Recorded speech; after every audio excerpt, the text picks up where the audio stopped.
Give the call to the member for Parramatta. Thank you, Mr Speaker. My question is to the Minister for Housing and Homelessness. Why is the Albanese Labor government prioritising its landmark housing reform package, and what are the consequences of delay?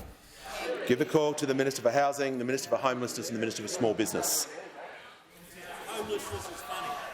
Thank you, Mr Speaker, and I thank the member for Parramatta for his question because he immediately.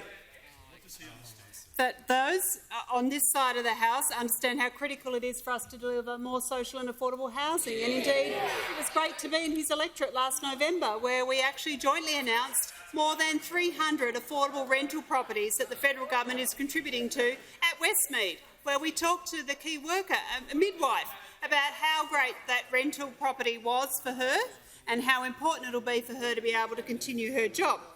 Indeed, with the passage of our landmark legislation through this House, we have taken a big step forward to start addressing the nation's housing crisis. The legislation will create the $10 billion Housing Australia Future Fund. This is the single biggest injection by a federal government in more than a decade in social and affordable housing. And of course, as part of that package is our National Affordability and Supply Council, where we will be getting advice for all tiers of government from the Council about how to improve housing supply and make it more affordable. And of course, the creation of Housing Australia, that will be the home of our housing agenda. The $10 billion fund, as I said, is the single biggest investment in social and affordable housing in more than a decade. But we on this side of the House make no apologies for trying to get this done as quickly as we can.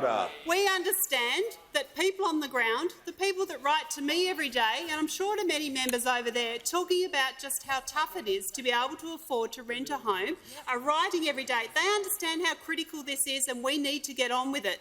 And I'd say to those opposite, stop saying no, to go back to your electorates after this parliamentary barrack, talk to people about social and affordable housing and come back here and tell your colleagues in the Senate to vote yes for this legislation.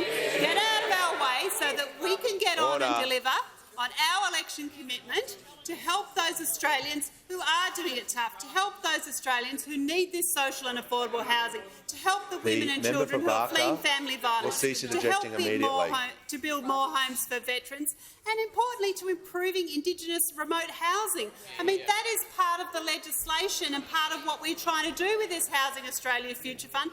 I cannot believe that members on the other side continue to say no to this. I want to thank all of those members who actually voted yes. The crossbench all voted yes, the member for Bass voted yes, of course all on this side voted yes, but those on the other side continue to say no, and all this will do is delay this critical funding and getting homes on the ground. We need to ensure we get more homes on the ground more quickly for those Australians that need it.